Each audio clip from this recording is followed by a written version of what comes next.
explain to me why on network television for ABC, why are there no games for the defending Stanley Cup champion? It doesn't make any sense to me. I think the Penguins have 6. They didn't make the playoffs. ما في وقت للعب 9-1 كونتينيو يجي نار من استوديو وطني ولا لازم شول.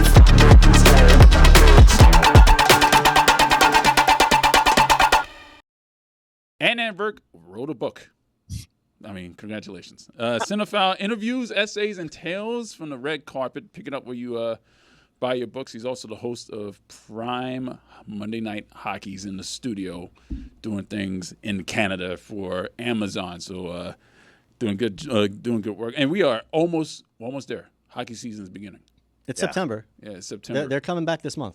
Awesome, man. I cannot wait. I like these fast summers. Maybe keep winning the Stanley Cup, Florida, and, yeah, it works for me. Back into action. And let's take a look at the national television schedule in the United States. I don't know if this affects you, considering that you work on a Canadian-based network. But for us, it kind of annoys me seeing what's here. Now, the Washington Capitals, they have 18 nationally televised games. That's obviously for Alexander Ovechkin's what could be his final season. The Bruins, Avalanche, and Red Wings have 17 nationally televised games in the States. The Stars, Oilers, Wild, Rangers, and Penguins have 16. As you notice, the Rangers and Penguins are there, again, with a high amount of games, even though they missed the playoffs. Obviously, that's a market-based situation. The Blackhawks, Panthers, Lightning, Golden Knights have 15, and the Panthers have 15. Again, that's the most I've ever seen. Yeah, that's a lot. Yeah. The Kings fly – and by the way, not a lot of ESPN Plus exclusives. It might be 3. Yeah, there's only 3. There's only 3. So there are a lot of linear television for the Panthers this season. The Kings, Flyers, Blues, and Maple Leafs have 14, and that goes all the way down the line. What do you make of that? So first off, I'm the oldest 47-year-old alive because when you say linear television, I get excited. David, I'm the one guy who still has DirecTV. I've had DirecTV. I moved from Canada to go to ESPN in 2010. For 15 years, I've had DirecTV. Every year, the price goes in a little bit more because they know everybody else is cutting cable. Oh, yeah. So a little faux game. I call them like, hey, this is outrageous how much this price is. Sir, we're taking 30% off for the next 6 months. I'm like, okay, fine, I'll stay with you. So when I hear linear television, I go, great. That means it's on, as Roy would say, ESPN, ABC, TNT, NHL Network, where I work. I'm like, yeah, I can flip all these things. So first off, I like hearing linear TV. I'm the one guy who still does that. It's hard to spread the wealth, and I get that. Certainly the Capitals thing I get, like you said. So Ovechkin, it could be his final year. I get it. Penguins still major market, even though I'm with you. We get, Crosby fatigue, et cetera. It always becomes a challenge between, like Sean McDonough was listening to Woods to God. It was great. They're talking about, the worst things that people say to Sean, being one of the voices, obviously, of hockey and ESPN. And Sean is so funny and so acerbic. And he's like, well, probably the worst thing is that everyone tells me that like I'm a New York hating douche. That seems to be a common refrain. But he goes, why would I hate the New York Rangers? The New York Rangers rate. If the New York Rangers do well, that's good for me. That's good for business. But the Islanders don't, apparently. Correct. Apparently, the Islanders do not rate the Rangers do. So I think the challenge becomes, Roy, for every executive, you go, okay, if you walk into any room in America and go, all right, hockey fan, program, what do you want? I want Rangers, Bruins, Penguins, Blackhawks, Flyers, like the major markets, Red Wings. Having said that, as we all know, those teams haven't been successful recently. So do you still want the bigger markets, even if they're not playoff teams? Like Red Wings, how many more years the eyes are playing can we have? And I think the answer is still yes. I still want those teams because they're going to rate more than, with all respect, even a Vegas Golden Knights, Panthers, great teams, but different markets. So I understand your frustration. It's annoying, but it's not surprising. In Canada, what do you think they want? It's all Maple Leafs games, Habs games. After that, they go, okay, I guess we'll take the Senators. I guess we'll take the Flames. It is what it is. It's like the opposite here in the States, though. I was just going to say, looking David, at this, 5 of the 6 Canadian teams have 0 nationally televised games in the U.S., and then Toronto has 14. Like, I wouldn't mind seeing the Rangers beat up on Montreal or some I of want these to see older Montreal. original Montreal's 6 rivalries. Montreal's a young, exciting team. Lane Hudson, they made the playoffs last year. I want to see more Quinn Hughes. Quinn Hughes is an American superstar. There are no Vancouver Canucks games on national television in the United States. And the Senators and Jets are playoff teams. Like, I probably can The understand. Jets won the Montreal President's Trophy last Montreal year, too? and the Senators have another American superstar in Brady Tkachuk, a guy I want to watch as an American hockey fan. Yeah, so they're still got to work out the kinks of this list, basically. I mean, what is it because of Amazon Prime why we're not seeing that many Canadian teams nationally, except for the Maple Leafs, obviously, in the United States? I don't think so, Roy, because with Amazon Prime, like our schedule is just Monday games. So, like to Ethan's point, what's the busiest nights? It's always Tuesdays, Thursdays, and Saturdays. Saturday's hockey night in Canada. Okay, Monday's Prime. But like Wednesday, you could definitely get a Habs game, whichever American team they're playing. And kind of Ethan's point, because he's a genuine, passionate hockey fan. I've always said that to the Canadian audiences. I go, hey, don't mistake the fact that just because you're Canadian, you just want Canadian teams. As you guys know, I'm a Flyers. Right. It doesn't matter where I'm from. Like, I mean, if you like your team, I want storylines. I want compelling games. I would take Capitals, Penguins, even now, Ovechkin, Crosby versus, maybe a Battle of Alberta. I mean, that's still always special because it's Calgary, Edmonton, but you guys know what I'm saying. We want the best matches, the best players. You look for that rather than geography. To me, like anybody who's rooting for geography, I'm like, I don't think you're a real fan of it, but that's how they think. Explain to me why on network television for ABC, why are there no games for the defending Stanley Cup champion? It doesn't make any sense to me. I think the Penguins have 6. They didn't make the playoffs. So hang on a second. There's no Panthers games on ABC? I didn't see any. 0. That's stunning. No, because you know what? If you win the Cup, Roy, at the very least you get the first game. Always thought like, hey, Panthers defending Stanley Cup champions. They're going to raise the banner. That's special. And the rematch. Like no matter what, it's like, okay, well, like we knew on Amazon Prime, when I looked at the schedule, best game of the year was December 8th, 9th, whatever it was, when it was Panthers, Edmonton, and Edmonton. So I'm with you. If I'm ABC, whoever the host broadcaster, defending champion, you get at least 2. You get rematch of final and first game. Yeah, the Panthers have to raise their banner at 5 p.m. on a Tuesday. Yeah. That's my favorite thing because the Penguins and Rangers have to play at 8 p.m. on opening night because we just have to see the tanking Penguins and Sidney Crosby. The NIT Bowl. That's weak. I'm with you guys. I am pro Panther bias, enmity towards. Well, that's why you're so welcome on the show, Adnan. I mean, but don't you think it makes sense, Dave? Like whatever the team is, who's the most, I want to say, unpopular team, smallest market, let's say. If the Columbus Blue Jackets, yeah. You still get 2 games. You should get the first game when you raise the cup. The Cannons are out, and you get a rematch of when you beat whomever. Utah has 11 games on national television. Seattle has 6. That's crazy. It's a mammoth. This goes back to kind of Ethan's. Again, if it's an exciting team to get it, but like Utah, like if you told me like top 5 most uninspiring team to watch, they might be on there. Well, there's no superstars in Utah. There's no. Right. That's the thing. Where's the sexy value? It's just not there yet. They're like a dark horse this year, but they yeah. don't have any superstar power that I want to watch more than I want to watch Quinn Hughes or Lane Hudson or somebody else from one of the Brady Tkachuk, yeah.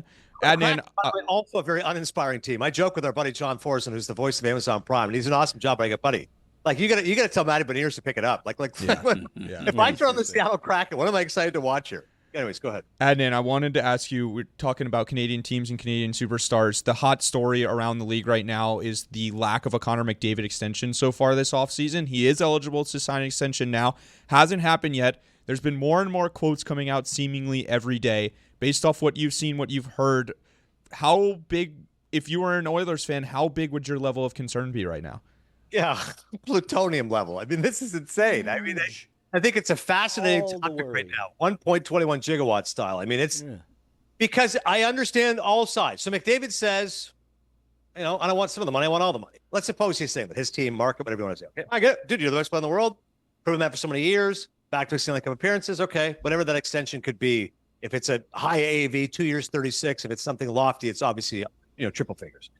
But everyone knows, well, if you swallow that much of the cap, and if so much is going towards you and Draisaitl, et cetera, it limits your ability to win a winner. So what's most important to you, getting the most money or being a winner? And the answer is both. I want the most money, and I want to win a Stanley Cup. And I deserve the most money because I'm the best player. And you figure out how you're going to make the rest of the pieces fit. I generally think, right, like that. If I'm McDavid, I'm like, yeah, I want yes and yes. Like we're going to win, and I want all the money. That's assault, man. Just want it all. I want it now. All right. So Draisaitl's making what, 14 million? The highest AAV in the league. So basically, Connor McDavid's going to have to make $14 million and $1. Yeah, that's what you say. 14.001. Boy, I just threw a random number to someone the other day. I go 2 for 36. I go, yeah. I go, because like 18 million to me seems like he's like, all right, I'm significantly better than Draisaitl. Like I'm not just like 14-1. I'm not 15. No, I'm getting 18 million, man. That's the statement.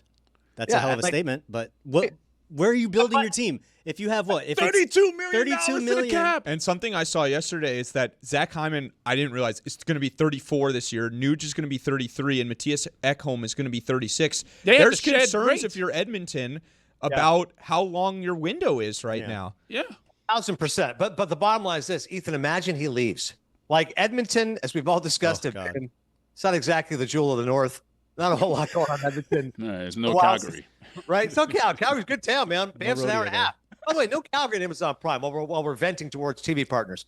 But Edmonton, I'm like, bro, if you lose McDavid after you lost Gretzky and you didn't win the Stanley Cup, at least Gretzky left in with 4 cups. At least Messier had 5 Stanley Cups. You left with the supposed dynasty. McDavid left when you could have afforded him, but you pissed him off because you wouldn't give him all the money and you couldn't build a winner. Like that's what McDavid knows, that he's got his play. Now, Edmonton's response, Roy, would be, look it, we can't win if we don't have some financial flexibility. This was pre-salary cap era in the 80s. This was a long time ago. You can't win cups without players taking a little bit less. Can we take a bit of a haircut? Do you truly care about winning more than anything else? Then you don't need the 14-1. We can give you 12-5 or 13. We'll back end it. There's things we can do. You're going to get money. You just can't get the most money. And by the way, you can't do anything right now anyways. Like, everyone's signed. The free agent class is supposed to be good next year, the year after that. So 2-year high AAV. As Ethan said, it's a smaller window now. Let's win a cup and figure this out. I was going to say, it seems like short-term deal is what's going to happen for McDavid here, and he's going to say, you've got this many years, and if you don't get it done in this many years, I'm going somewhere else in ring chasing, right?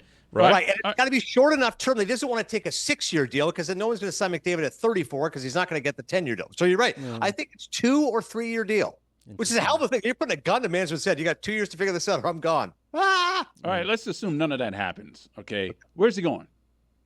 Florida. Bill Zito's going to make it work. That's the one place you can take less money, and it's all good. And it's not because of the friggin' tax thing, because there's 5 other teams that he can go to and deal with the tax thing. It's because Florida, it's just not a selfish place. They have made it abundantly clear that they only want to win Stanley Cups. That's it. Take less money. Everybody take the highest AAV on that team is, I think, 10.5. Matthew Tkachuk. Yeah. That is crazy. My first options were Florida, Tampa, Vegas. Warm weather teams, rise, like, all the stuff that people are saying, whether it's right or wrong. Like, I don't see him going to Dallas.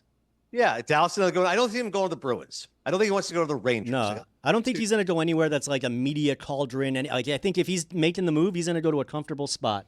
Correct. That's how he ends up in Toronto, Dave. Is we say he's not going to go to a media cauldron, and then he's going to go to Toronto or Montreal. No chance. All right, Adnan, I've got something for you that's from Roy and my childhood. I'm getting off hockey for a second here.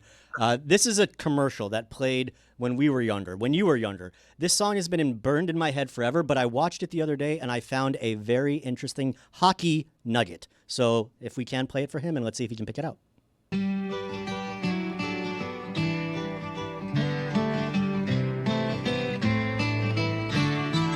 Off in the distance, the game's dragging on. There's strikes on the batter, some runners are on. Then suddenly everyone's looking at me. My mind has been wondering, what could it be? Adnan, do you remember this commercial? They point to the sky and I look up above, and a baseball falls into my glove. I play right field. It's important to know. Goldberg! What's Goldberg doing there? The coach's reaction. I play in right field, way out where the dandelions grow. Just randomly. Sponsor of Little League Baseball, Pizza Hut welcomes all the kids who make it great. Oh my God. Wow. Love that stuff, man. Nice and hokey and sentimental and nostalgic. That commercial was on so much back in the day. And now there's a Mighty Duck. I think that's so cool. The fact that Goldberg is in there is pretty remarkable. Well, I guess he made the rounds as a child actor. All right, Adnan, what movie have you watched recently that you can actually critique? Roy, you'll love this. Highest to lowest, Spike Lee joint, back with Denzel. So I work in Secaucus, New Jersey. MLB Network and NHL Network is there. I don't often go to the theater there because I don't live there. But Highest to Lowest, as you know, Roy, is now streaming available ever. Apple TV Plus came out a month ago. Was only in select theaters. So I'm not sure, with all respect to, I'm sure it's playing in a few theaters in Miami, but it wasn't playing in a ton of places. I don't think it was playing in Sunrise, so to speak. So anyway, around where I live, which is a fairly popular area, that not a lot of theaters, but it's playing in Secaucus. All right, no problem. Opening night, 8 o'clock. I'm there. Sold out. I'm pissed. I'm like, I can't, like, I'm happy, but I'm pissed. So it took me a little time. And unlike so many people today who go, well, in 4 weeks of streaming, I go, no, next available opportunity, I'm going to see this movie. So I was thrilled to see it in theaters. I'm glad everybody who did see it in theaters, if you had the capability, it was good. You know, it wasn't elite. I've seen the original Kurosawa film, on which upon it's based, and I rewatched it. It's called High and Low. It's an all-time classic. Great, great film. But there's some joy in seeing Denzel and Spike being reunited. It still has the visual panache that Spike has, his great love and reverence for New York City. There's a wonderful set piece. In the Kurosawa film, I'll give you a real short synopsis. Denzel plays a music record executive who believes his son is kidnapped, then is faced with a moral dilemma when the kidnapper realizes he actually kidnapped the wrong son. The son is his close friend, Jeffrey Wright's son. Jeffrey Wright, of course, great actor. Him and Denzel together are awesome. Yeah. What do? You still pay the ransom money because it's $17.5 million and you're this executive who right now is hemorrhaging money, or do you go, hey, sorry, not my problem. It's not my kid. So that's the moral dilemma. In the course of them, there's this great scene on the train where they got to dump the money off. Spike adapts it to today's world. It has a great scene. What are they doing? They're going to Yankee Stadium. So Denzel's got the Yankees hat on. Nicholas Turturro screaming at the camera, Boston sucks. Boston sucks. They got this great scene on the 4 train. They got to give the money off. ASAP Rocky shows up. There's a great scene with Denzel and him. Bottom line, it's a good movie, entertaining, enjoyable. I hope people see it on Apple TV Plus. But I really hope it's see it in theaters. Great to see Denzel and Spike back together again. And Roy, I kick it to you. People have been saying the best Spike Lee joint with Denzel, I think it's obviously Malcolm X. Yeah. But a lot of votes for He Got Game, Mo Better Blues. Obviously, Inside Man's a good movie, too. What do you say? He Got Game. Do the right thing. Do the right thing. Second behind Malcolm X. So, yeah. Did you see he recently revealed his name's not Denzel, it's Denzel? It's Denzel. Yeah, we knew that. We knew that. Yeah, we knew that. He's been saying that for years now. Denzel? Denzel. So, that's what his mom says. Patrick Surtain. Exactly. Yeah. What are we doing? But Roy's right. For those who don't know it, because Ethan's right, everyone knows it. Dad's name's also Denzel or Denzel. So mom would say Denzel to them both. So to differentiate, became Denzel for Denzel Washington. But it is Shorty. Adnan, I watched Back to the Future for the first time recently. I'd never Oh seen my it before. God, what an event! Okay, please. I watched it. I'll lose my head. I flew to Chicago and I was on the flight, and I'm like, now's the chance. Now's my chance. Now's my time. I'm not. When else am I going to do it? And I watched it. To Chicago. It was great. I loved it. Of course, it's great. I've told you this before. In my room right now, this office, my movie office, etc. I have 10 movie posters. I'm looking at Taxi Driver, which you already alienated me on, and right over here is Back to the Future. So. One for two. Ethan comes through. I love Back to the Future. Quentin Tarantino. Forget about me. How about an authority like Quentin Tarantino? He has called Back to the Future a perfect film. My favorite director. Is David, right? Like Zemeckis did an amazing job with it. It's obviously a great script by Bob Gale and Michael J. Fox, my favorite actors. So funny, the comic timing. You know what I always tell people is Back to the Future has the great mix of the science fiction fantasy, a DeLorean, 88 miles an hour, but it's got love. It's got heart. What's cooler than being able to go back? Imagine whatever your relationship was with your dad, imagine you go back to your father right now and be in high school with your dad and try to teach him to fall in love with a girl. Like all those scenes together, they're so perfect and so beautifully done. I get a little choked up the scene where, George McFly's talking about, because Marty's trying to understand his psychology, right? And he's like, why don't you just try? And he goes, well, I really couldn't take that kind of rejection. And then Marty goes, yeah, I know what you mean. Like, he almost says dad. Like, I mean, look, those scenes are so beautifully done. It's obviously got great humor as well. Cinephile interviews, essays, and tales from the red carpet. Please pick that up where you read and buy books. That'd be nice. Adnan Virk from Prime Monday Night Hockey. Thank you for joining us, Adnan. Listen, I know this segment's over, but we have to keep going. David had a friendly critique, and I know. I was going to save it for the next time because we didn't have time for it today. But okay, I'll just do it right now. Okay. You're missing one thing from your book, in my opinion. There's no hockey hook. There was no chat with Russell Crowe about Mystery Alaska. There was no Rob Lowe discussion about Youngblood. Like, that's the one thing that I felt was missing. So it's a friendly critique, but for the sequel, there needs to be a hockey chapter. I was about to say, just like Back to the Future had Back to the Future 2, this is excellent advice for why I can convince Mango Publishing to get a sequel out there. Excellent point. Somebody asked, by the way, great hockey movies. We've discussed it before on the pod. And again, I pumped up The Rocket and Goon, which I know, David, we've talked about before. Great Canadian underrated movies. Yes. Well, we need to see The Rocket. Roy and I do. Yes. We still have not found a way to watch it yet here down in, the big toe of Florida. Yeah. Dave's white whale now is Hank Azaria, so he can talk Raising Alaska. Is that what it's called? Raising Alaska? No, I'm combining Raising Arizona, right? With Mystery Alaska. Rosie's asking if you've seen The Summer I Turned Pretty. No, I've heard of it. Rosie, did you like it? I haven't seen it. She's listening. She's not. Okay. There she is. Her Wi-Fi sucks. She's at an airport. I've been making these kids watch me. The next one. That's great, Rose. Thank you. That O'Hare Wi-Fi not really doing so good. No. Can somebody send me Rosie's number so I can text her and find out what she actually said after? Yes. Yeah, I got you. All right, and then can we get a clean goodbye from you, please? For sure. 3, 2. All right, thanks so much, guys. Appreciate your support in the book. And by the way, book tour come to Miami. I will see you guys in exactly 3 months in South Florida. Oh, I can't wait for you to come down here. I can't get drinks, actually. Well, maybe by then. It's 3 months away. Yeah, hopefully. All right, we'll see you then, Adnan. Thanks, boys. Appreciate you always.